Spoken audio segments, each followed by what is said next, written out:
A new report is revealing multiple failures and errors related to rolling power outages across the upstate on Christmas Eve. And nearly 100,000 Duke Energy customers here in South Carolina lost power because of those outages during Winter Storm Elliott.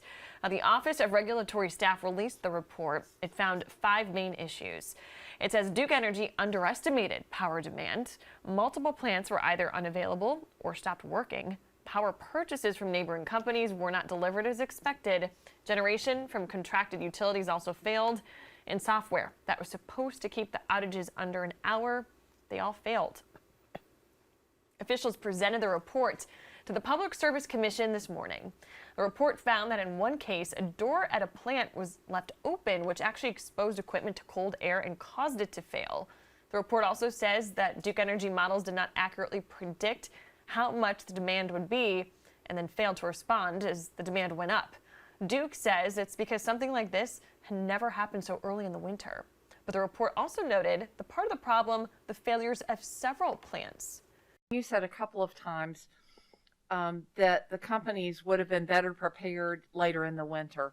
That's not computing for me. I don't understand what that means. So can you bring me up to speed on that? Sure, Commissioner. Yeah, happy to try and address that.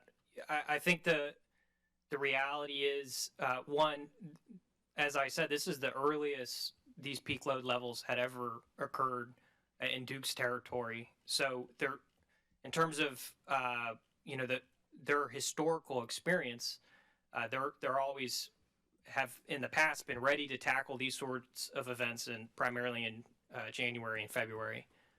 It also happens to be the fact that specific to this event, there were a series of unfortunate unavailability circumstances around a number of their generation plants.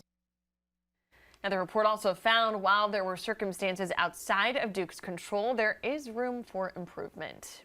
There were several management decisions that we pointed out in the report where the company could have made a different management decision.